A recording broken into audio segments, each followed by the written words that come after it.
En el nombre del Padre, y del Hijo, y del Espíritu Santo.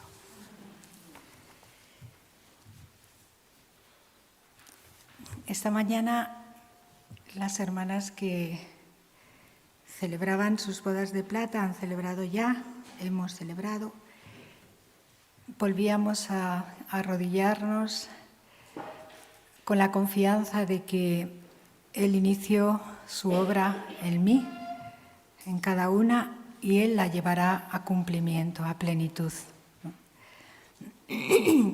Recuerdo que cuando iban entrando mis hijas, pues yo sentía, madre mía, bodas de plata. Cuando hice las mías, digo, yo veré las bodas de plata de ellas, ¿no?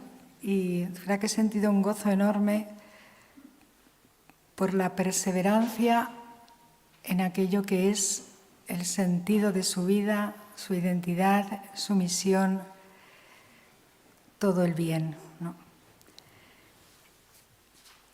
Y quiero hablar a ellas, pero también intentar que nuestros padres, que nos han dado el don más grande, que es la vida y la fe en muchos casos, ¿no?, puedan gozar también de nuestra vocación y elección, ¿no? ¿Por qué la Iglesia celebra bodas de plata, de oro, de diamante, ¿no? Porque es muy importante volver al punto de partida, decía Santa Clara. Sobre todo en momentos de turbación o de oscuridad, volver al punto de partida. Y el punto de partida es, como describe Juan 15:16, yo os he elegido. Os he elegido y al elegiros ya os conocía.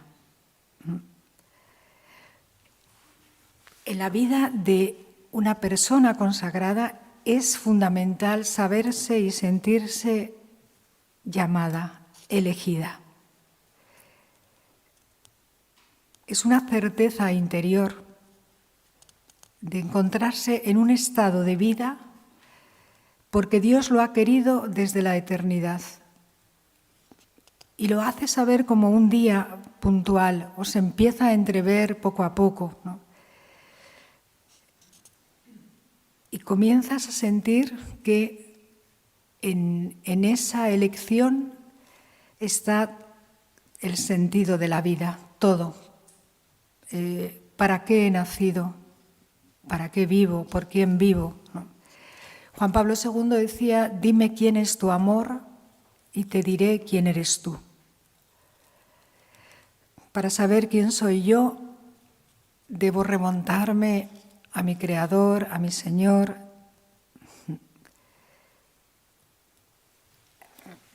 Para nuestros padres, a la Madre Teresa, cuando le preguntaron de Calcuta en una ocasión qué es la elección, ¿no? ¿Por qué me ha elegido a mí o por qué te ha elegido a ti? Y dice, esto es un misterio. Solo pido que tengáis el valor de decir sí. Y al decir sí, se va comprendiendo el misterio de la vida.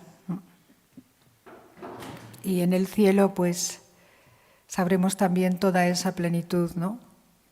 Como esposa de Cristo, ya desde ahora. Es una vocación escatológica, porque en el cielo no se casarán, dijo Jesús.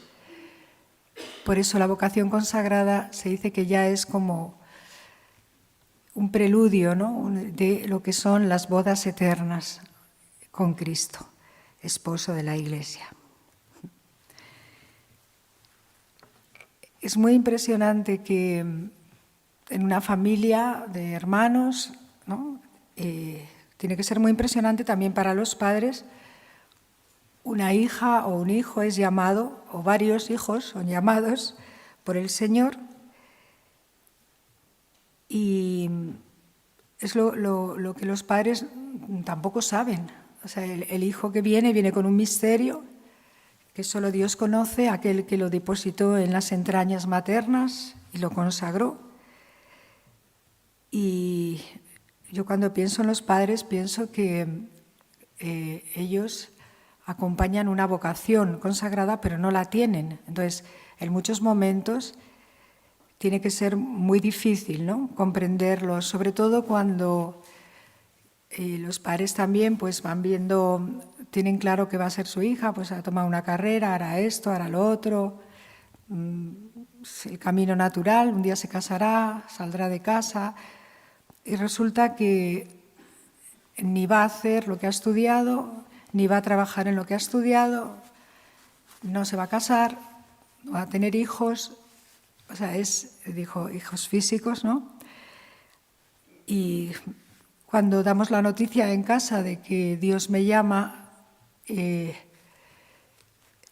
yo creo que no se comprende en muchos momentos, quizá por si algunos padres también les ayuda, porque a veces vivimos la religión como una religión, es decir, un camino que conlleva una serie de condiciones, ser religioso, como sí, que reza, que nada de eso es la elección. La elección es el encuentro con un amor, tanto que en la consagración se dice: ven, esposa de Cristo. Nadie seguiríamos una religión. Sí seguiríamos a Cristo, verdadero Dios y verdadero hombre, el más bello de los hombres. Es importante porque una religión no tiene atractivo. Tiene atractivo una persona que nos llama, que nos elige y que nos envía en una misión determinada.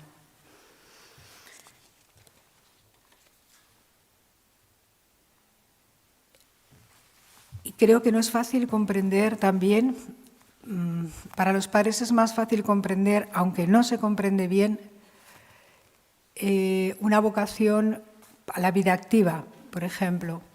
Pues se van a dedicar a los pobres, a un hospital, a hacer obras grandes, ¿no? Pero cuando uno dice, entro en una vocación contemplativa, en nuestro caso también con una misión evangelizadora, ¿no?, todavía es más difícil de comprender. Por eso tenemos que dar muchas gracias a nuestros padres que nos han permitido, sin entender muchas veces, el paso que hemos dado, ¿no? Yo recuerdo que cuando entré al monasterio, la frase que oí es: te entierras en vida. Y cuando me decían esto, en mi interior, yo me volvía hacia ese Señor que me enamoraba poco a poco y le decía: no saben que eres la vida, no te preocupes, no nos entienden. Era imposible que comprendiesen un encerramiento de por vida, ¿no? Y para mí era la libertad, como lo ha sido para todas, ¿no? Pero no se puede explicar, no se puede explicar, ¿no? Por más que intentamos decir que nos ha pasado, es que es muy difícil porque no sabes tú qué te pasa, ¿no? Incluso se sufre por ello, porque tú no te encajas, no te diviertes con lo que otros se divierten, no, todo se te queda pues así, que no tiras. ¿Qué me pasa a mí?, ¿no? Es una de las preguntas. Es decir, la vocación verdaderamente es como esa frase de Jesús: al elegiros os saqué del mundo, para consagrarnos por el mundo, pero os saqué del mundo. Entonces, no te encuentras ni en el mundo bien, en el mundo entendido como vivir como si esto es lo que hay, ¿no?, con todas las posibilidades buenas, pero sin respirar esa eternidad, ese deseo de trascendencia de Dios fuerte, pero tampoco todavía estás con Él. Entonces te encuentras como suspendida un poco entre Dios y el mundo. O sea, se viven momentos muy difíciles, incluso cuando una descubre que ha sido llamada. Y no es que no lo quieras contar, es que no sabes qué te pasa. Por otro lado, queremos muchísimo a nuestros padres y entonces piensas, pobrecillos, los voy a hacer sufrir si les digo esto, entonces cuanto más tarde se lo diga, luego los padres se enfadan porque se lo has dicho muy tarde. O sea, es una pelea, ¿no? Pero que la Madre Teresa decía, con Dios no hay peros que valgan. En el momento que una dice, bueno, pues para no hacer sufrir, pues me voy a olvidar. Entras como en un abismo de tristeza. Es como del joven rico se dice que al no seguirle se fue triste y abatido, ¿no? Una tristeza y abatimiento que creo que es distinto a lo que puede sentir una persona que no está llamada, porque es una tristeza y abatimiento propio de una llamada consagrada, que es honda.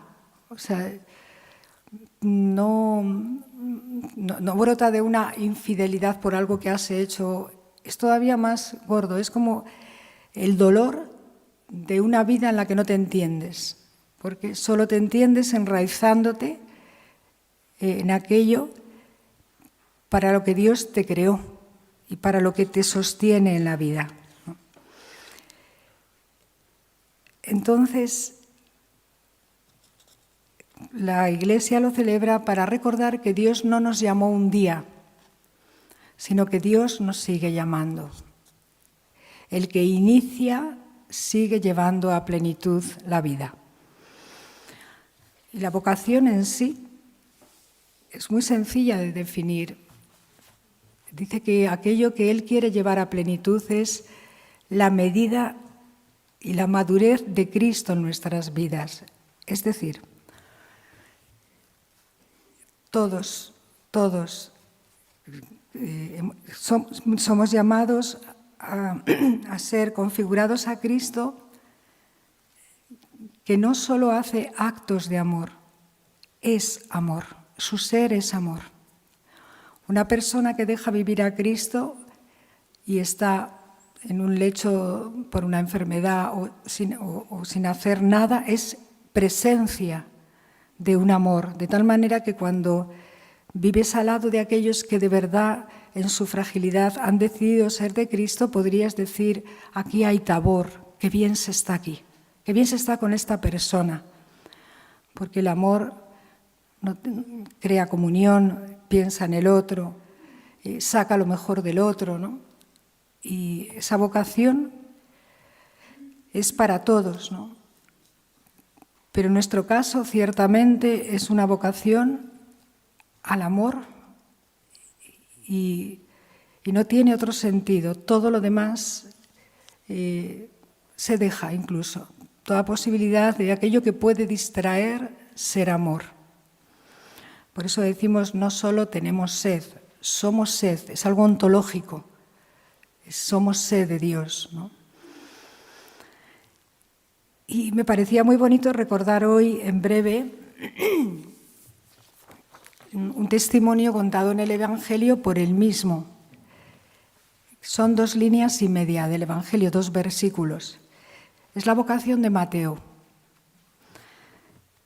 La vocación de Mateo que la cuenta él mismo, porque escribió el Evangelio, él mismo, el evangelista, ¿no?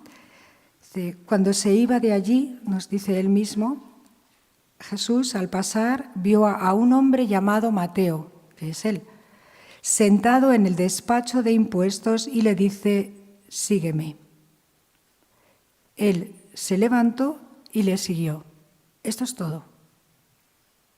Si me dice mi padre y mi madre, ¿y por qué te vas? Pues nada, me vio Jesús, yo estaba sentada en todas mis cosas y me dijo, sígueme, me levanté y le seguí. ¿No sabes decir más?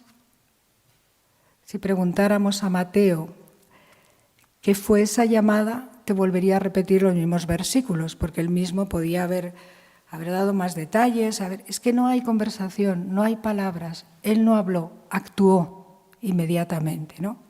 Entonces vamos a ver por qué, ¿no? Sigue un poco más, dice, y sucedió que estando él a la mesa en casa de Mateo, vinieron muchos publicanos y pecadores.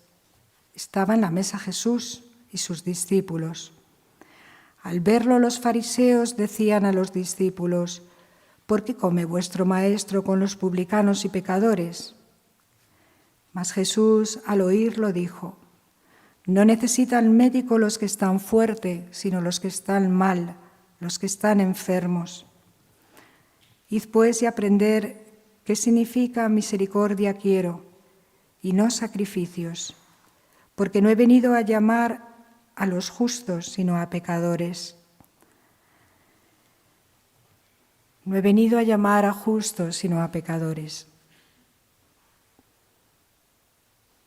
No necesita el médico los que están sanos, sino los que están mal.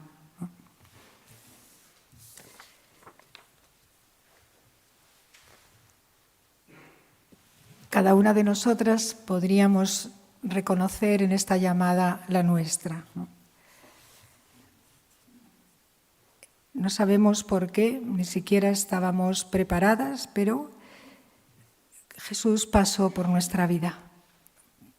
Pasó por nuestra vida, bien a través de nuestros padres, a través de nuestros educadores o de personas que la parroquia o cada una tiene su propia historia, de tal manera que haya personas de las que no te puedes separar de alguna manera, ¿no? Es como un atractivo, porque aquello que viven dentro del mundo es lo que más corresponde a tu corazón.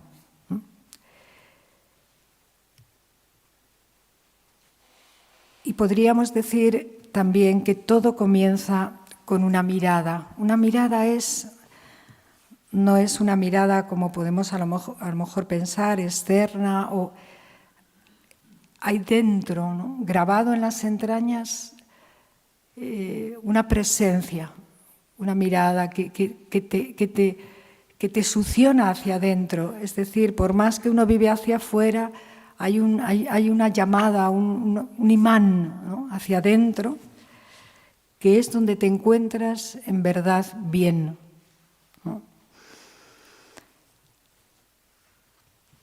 Con un dato, no fue Mateo quien vio a Jesús.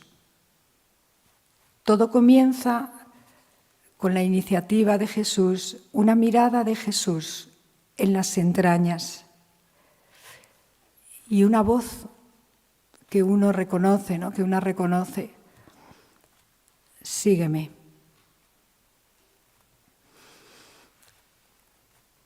Mateo nos dice que se levantó y le siguió. Sin embargo, Lucas añade: dejó todo.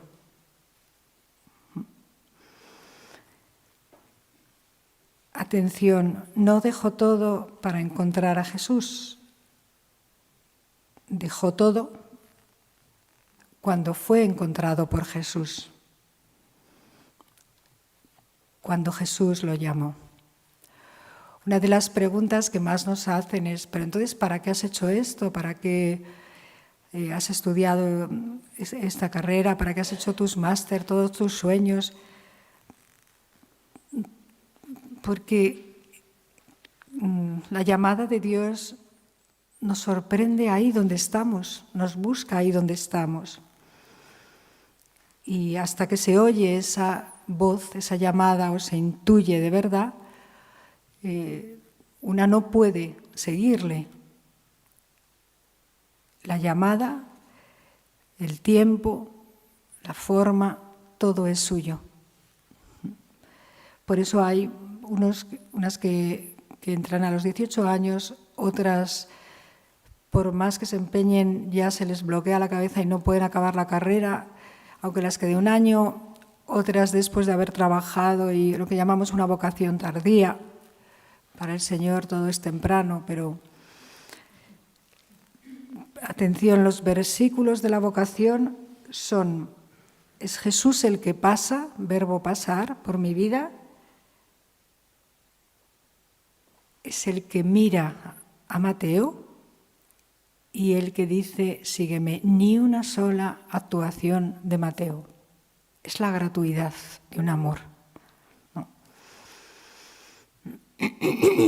No vemos un diálogo donde Jesús le diga: mira, Mateo, estás llamado, pues ahora deja todo, prepárate bien, no peques más y ya cuando estés preparado volveré a pasar por aquí. Es así como nosotros respondemos. Por eso una misma le cuesta creer en la vocación, que es, pero como a mí, a otros sí, pero yo no. Es mejor mi hermana la tercera, yo soy la quinta y no, y sabes cómo estoy. Son excusas de perfección y de conversión que nunca nos ha pedido el amado. Nos amó como estábamos. Es muy fuerte esto, porque no hay excusas. Esas excusas para estar mejor y de grandeza y darte lo mejor de mi vida es decirle mañana te seguiré, hoy no. Primero tengo que. No. Hasta confirmar, por si tenía duda Mateo, que le llama así de una forma cariñosísima, pero pecador, porque ha venido a llamar a los pecadores y enfermos. Le llama enfermo y pecador y se queda tan tranquilo. Imagínate que Jesús te dice a ti, te llamo porque eres la más pecadora. ¿Cómo le responderías? Hombre, no es para tanto, mi hermano es peor. Es mejor para seguirte, pero luego es peor para pecar también. Nos movemos siempre en ese sí, pero no. Sí, pero no. ¿Qué es lo que hizo levantarse? A ver, en griego el verbo levantarse, que está escrito aquí, significa un verbo de resurrección, de resurgimiento, de empezar a existir de verdad, ¿no? Como un verbo de identidad, de levantarse es resurgir, volver a nacer, ¿no? Que dice Jesús. Y es con una mirada, ¿no? Qué importante es después custodiar la primera mirada del Señor para que se imprima, ¿no?, su mirada en mí.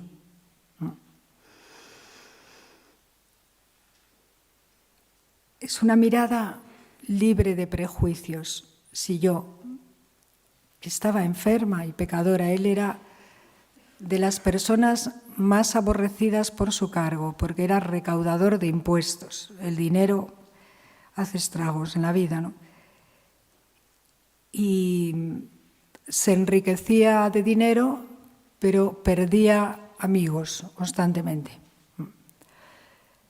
Lo encontró muy afanado en su mesa de, se llama así, su mesa de recaudar, ¿no?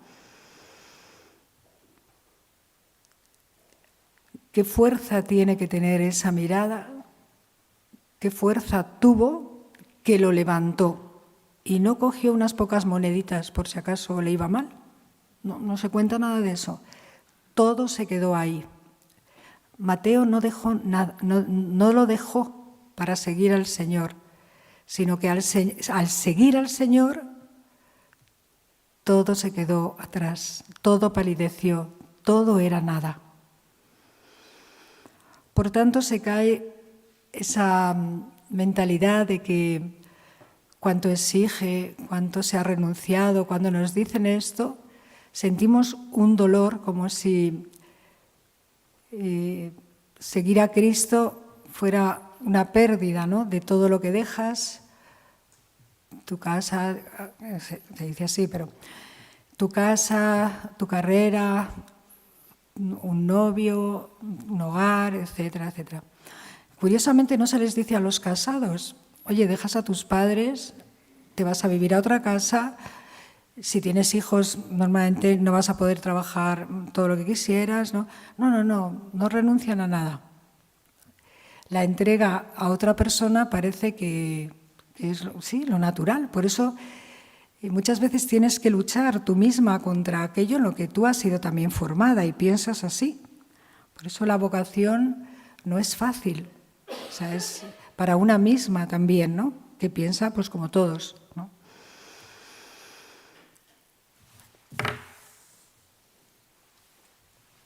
Y cuando pasa el tiempo, Y antes que no teníamos espejos, era una cosa muy curiosa. Yo me acuerdo que te veías en los cristales, cuando daba el sol, en los cristales del claustro de Lerma, por ejemplo, y digo, pues si soy yo con hábito. O sea, es como si es como algo que, ¿cómo he llegado hasta aquí? Incluso yo he oído a mis hijas decir, ojo, es que yo no entré, es que me entraron, ¿no? Es decir, fui arrasada. Hay algo que te arrasa, es una expresión que decimos mucho, ¿no? Es una fuerza muy grande que después uno descubre que quien te ha traído casi sin ti, porque no sabes por dónde te da el aire mucho, sin embargo, pide tu sí, libre. Por eso son casi 9 y hasta 12 años de formación. Porque a ese sígueme, por el que Mateo se levantó y lo dejó todo, sigue la pregunta crucial para profesar de por vida una llamada. ¿Me amas? Al principio dice sígueme, es como, mira, ahora no te enteras, pero lo que buscas, lo que deseas, tu plenitud, está en esta palabra. Y además está en un imperativo de amor, pero un imperativo, sígueme. No le pregunta, como pregunta, ¿me amas? No dice, ámame. Dice, sígueme, como si es lo que buscas, lo que deseas. Aquí está el camino, aquí está tu vida, aquí está tu amor, aquí está la verdad. Sígueme, imperativo de amor.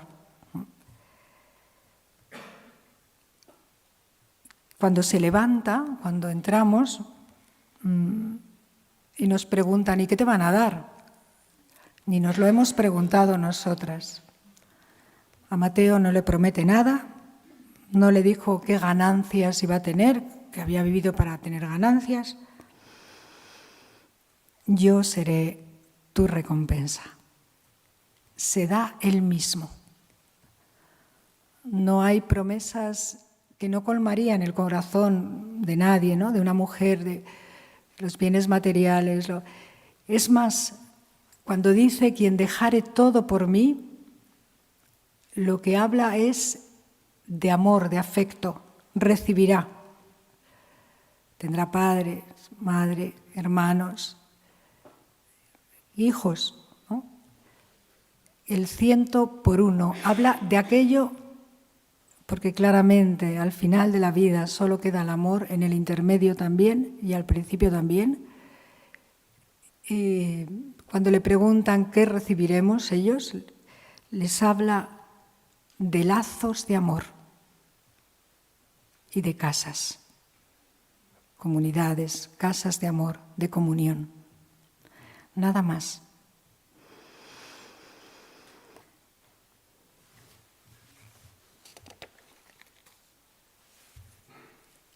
Es curioso que pasado el tiempo, al inicio una quiere ser la postulante perfecta, la novicia perfecta, por puro celo, por puro amor a Jesucristo. Y de los mayores sufrimientos y susto es verte imperfecta, verte que haces el mal que no quieres, porque no por ponerte el hábito cambias de vida. Hábito nuevo, pero cuerpo viejo también. O sea, es decir, ¿cómo estás? Y esto es uno de los mayores sustos que vuestras hijas se llevan al inicio de la vida religiosa, porque yo que creía que una vez que iba a entrar, pues ya... ¿no? Y lo más precioso después, poco a poco, es ver que se nos ha amado tal y como éramos, tal y como estábamos, y que vivimos bajo un manto de misericordia entrañable. Misericordia significa dar corazón. Yo doy el corazón, yo te quiero así, dándote el corazón estés como estés, no como paga a una forma de vivir, ¿no? Y esto hace que después en nosotras también nazca una misericordia entrañable, porque si pudiéramos hacer todo perfecto, caeríamos en un juicio fariseo. mira a estos, mira a esta, que Dios la haya llamado con todo lo pecadora que es. Claro, ¿qué es lo que le va a pasar a Mateo?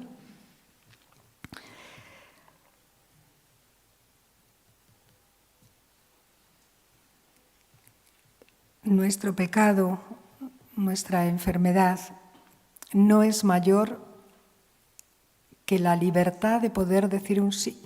No nos ha esclavizado todo el pasado, aquí estamos. Es más fuerte el poder de la resurrección, que hace que incluso ese pecado, esa enfermedad, ¿no?, se convierta en el lugar donde Dios nos va a mostrar todo su amor y nos va a hacer fuente de compasión para otros. Fuente de compasión para otros.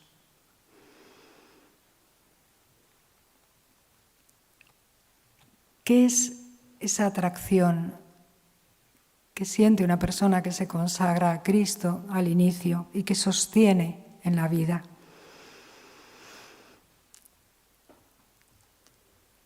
Creo que es más potente que un enamoramiento. Quizá los casados me podrían decir, a lo mejor es que no te has enamorado. Pues puede ser.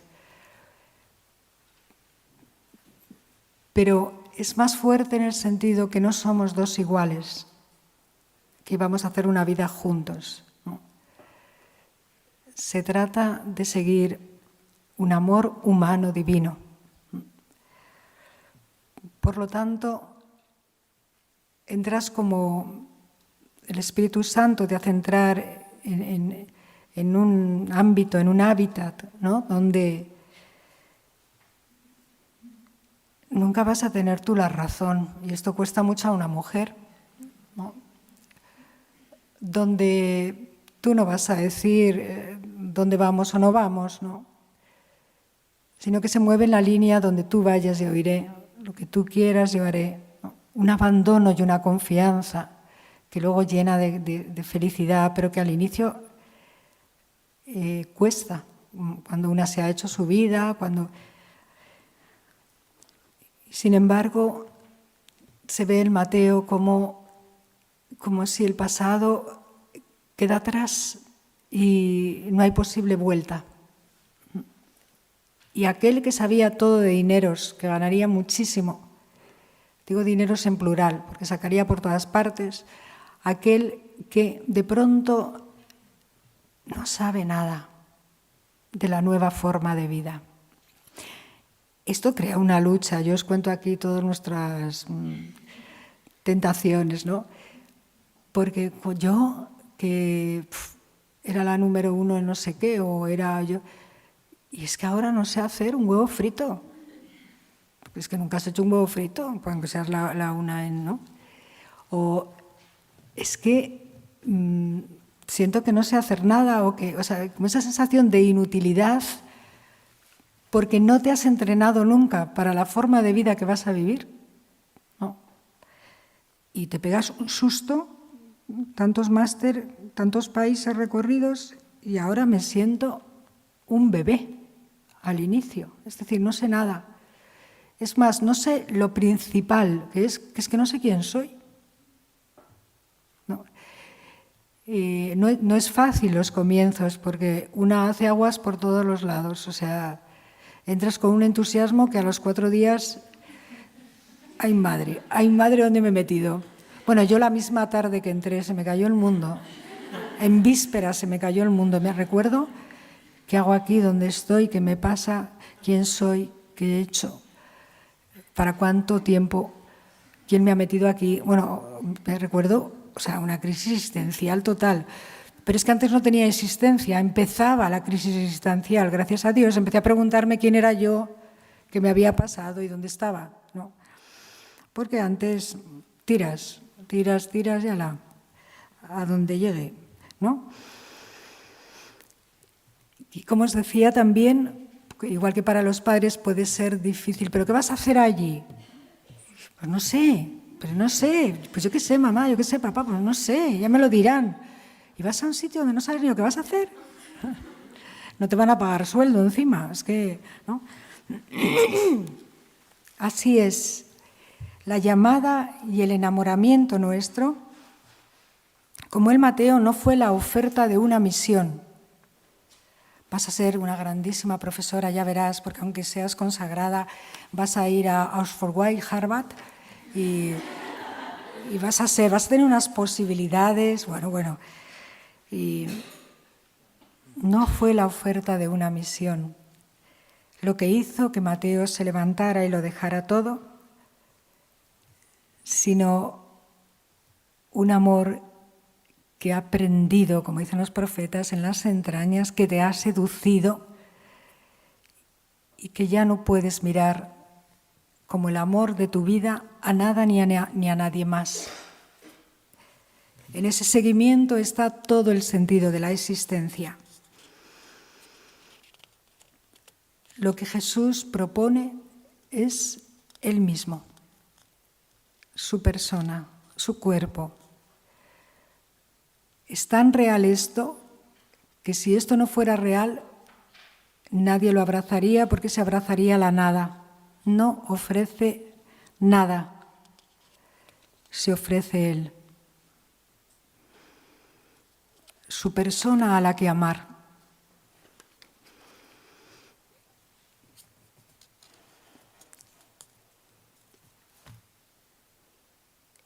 Y de pronto, ¿no? Vas descubriendo cómo tú no eres una marioneta, ni es un azar, ¿no? Que naciste con un designio, entonces no tengo elección. No, tienes elección. Pero gracias a Dios, a cada uno, ¿no? A su vocación hay como un atractivo, un impulso para que puedas llegar a vivir la plenitud que todo tu ser anhela. Por eso el Espíritu que toma la iniciativa también, a nada que te dejes, ¿no? Mueve tu libertad hacia un sí. Esto es un misterio también. Por eso decimos, ¿pero cómo he llegado aquí?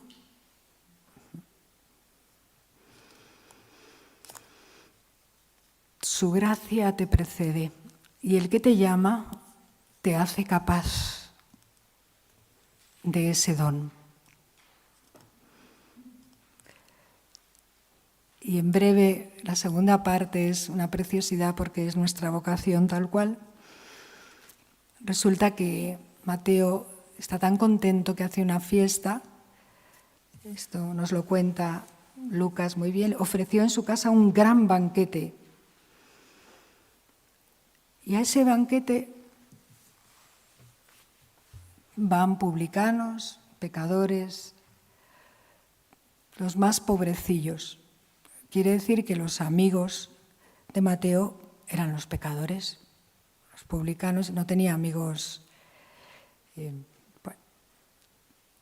parece de gran postín, ¿no? Sino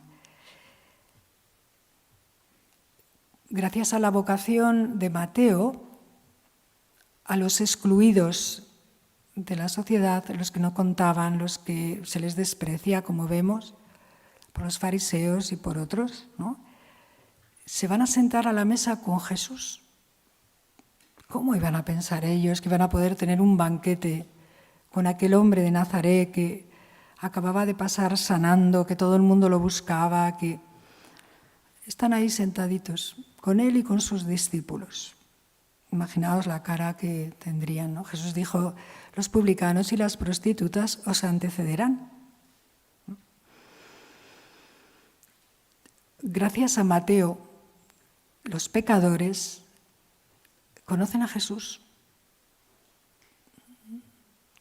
Conocen a Jesús. Gente que jamás hubiese tenido acceso a ver así tan de cerca el rostro de Cristo. Yo me imagino que en esa mesa pienso que no se hablaría mucho, no lo sé por qué. Pienso más bien que si yo fuera no sabría ni comer con tenedor y cuchillo bien. Quiero decir, era un cruce de miradas que hacían allí toda esa gente, convocados por Mateo, que no conocía al maestro y que porque le ha dicho sígueme, da un gran banquete y vienen toda esta patrulla, ¿no? La mirada de Cristo no solo hace el diagnóstico de tu enfermedad, no solo hizo un diagnóstico a los que estaban allí, sino que por primera vez tuvieron delante de sí la mirada del médico, del sanador, que los conocía hasta el fondo y los amaba. Y esto es lo que Mateo creo que quiso celebrar.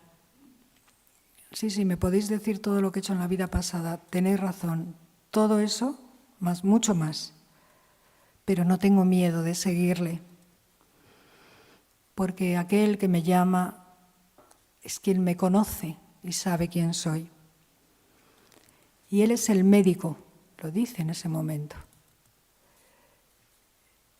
Solo el que se sabe enfermo o pequeño se abre a la sanación. Quien está sano no quiere tener médico ni sanación. Por eso no es que venga a llamar a los pecadores solos, sino que los justos no escuchan la llamada, porque creen que no le necesitan, más bien que Jesús les necesita a ellos, ¿no?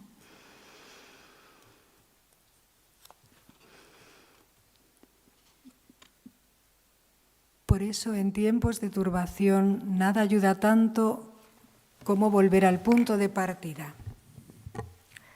Turbación, porque fíjate, ya llevo 25 años y tú ya te habías hecho el proyecto de cómo tenías que estar. Exactamente tenía que estar así, así, así, así, así. Y de pronto ves que no estoy así, así, así. Y tú misma te has dicho cómo tienes que estar y como no estás, tú te haces el diagnóstico y con una mirada inmisericordia, con dureza, con escándalo de ti misma. Qué importante es cuando esto, también el mal, ¿no? Trata de desalentarnos, de desanimarnos, ¿no? Volver a ese punto de partida y decirte fuerte en el sígueme.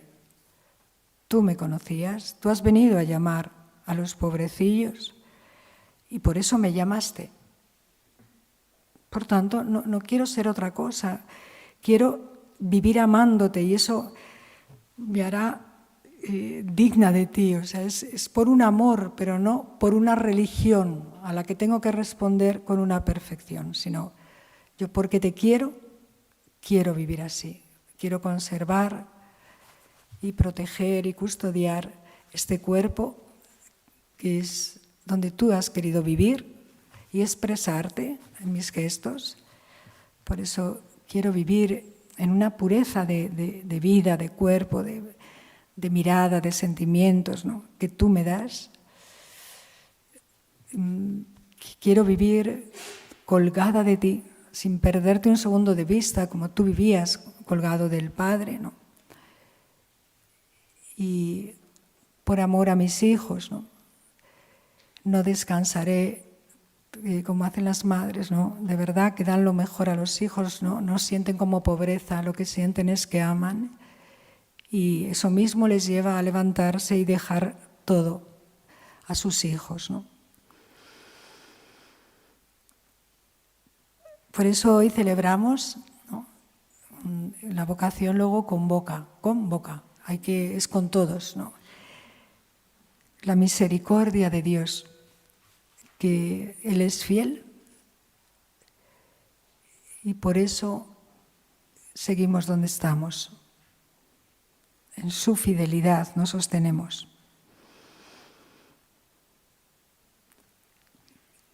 Y yo he tenido la dicha, ¿no? El gran regalo en esta vida de ser testigo del paso de Dios por la vida de mis hijas también, ¿no? Y puedo decir que aun en las mayores crisis había un sentimiento de saber que solo puedes vivir a salvo y que en la vida no hay otro horizonte más que Él. y eso sostiene la vida. Eso es como una gracia muy fuerte. La fiesta de los salvados. En el fondo sabes que tú ya has sido llamada a la fiesta de los salvados, ¿no?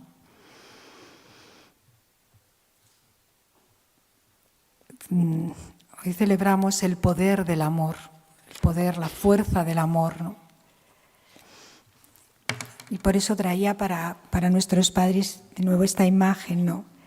Que no sé si la podéis ver bien, pero esto es el corazón de nuestra vocación, ¿no? Aquí hay una mano, que es la mano del Padre, que sostiene al Hijo en una postura incomodísima, ¿no? Es como que está salvando del abismo, ¿lo veis? Salvando del abismo y de la muerte a alguien que sucumbe, ¿no? Esta es nuestra llamada y nuestra maternidad. A ver, es una imagen, ¿no? Aquí estamos, somos un solo cuerpo con el esposo, que nos dice en lo más hondo de lo más hondo, no es voluntad de mi Padre que ninguno se pierda. Por tanto, es una maternidad que abarca hasta los confines de la tierra. Es una vocación esponsal donde se escucha en esa intimidad nupcial también el grito de una humanidad que te grita, sigue gritando, como aquellos 3 años de la vida pública de Jesús: no puedo ver, no puedo andar, no puedo vivir, no tengo quien. Ese grito agonizante, ¿no? Es la sed de Cristo. Ahora también Cristo lo entrega a la esposa, ¿no? Porque es un solo cuerpo, un solo espíritu con ella. Y toda nuestra vida no es solo ayudar o dar de lo que tienes tú y entonces a otro le falta. No es dar, es darse a sí misma. Una vocación consagrada significa ofrecimiento. Se ha dado a sí misma. Decíamos que Cristo no da cosas, no da planes, no, se da a sí mismo. Y en Él, que es el camino, caminas. En Él, que es la vida, está tu vida. En Él, que es la verdad, se ven las tinieblas y se camina en la verdad, ¿no? Entonces, no sabemos cómo, pero realmente escuchas y ves en tu interior que esta es la llamada, ¿no? Y que no podrías vivir de otra manera. No porque no sea bueno casarse, gracias a que os habéis casado estamos aquí, es precioso. Tener hijos, mira qué joyas os han salido, todo eso es precioso, de muchas cosas lícitas, o sea que son buenas. No las dejamos por malas ni por desprecio, sino por una llamada que a nosotras mismas nos supera, pero que coge toda nuestra vida y que por menos de esto es que no podemos ya vivir. Eso hay que preguntárselo al Señor porque lo ha hecho así, ¿no? Entonces, nuestra vida entera es escuchar ese grito en el corazón del esposo, el latido de su corazón, el dolor de Cristo, la sed de Cristo, la agonía de Cristo, en la cual están todos nuestros hijos, toda una humanidad que vemos pues muy rota, muy destrozada, ¿no? Y de una manera, Jesu común, y de una manera física y presencial, ¿no? Anunciar dónde está la salvación, quién es la salvación, pero en lo más sencillo, cotidiano y oculto es la misma vocación. Estar sacando a flote, orando, entregándonos, ofreciendo, sacar a flote a los que yacerían en tinieblas y en sombra de muerte, ¿no? Y recoger también el último suspiro de aquellos que agonizan y que Dios, el Señor, va entregando al regazo de la esposa la propia obra de redención y de salvación, ¿no? Entonces, es que es fuerte, ¿eh? Una vocación consagrada es una cosa que yo creo que cuanto más tiempo pasa, menos la entiendes, pero más la disfrutas, ¿no? Es así. Tampoco quieres entender, quieres vivirla, porque a Cristo no se le comprende, se le ama como el amor es así, ¿no?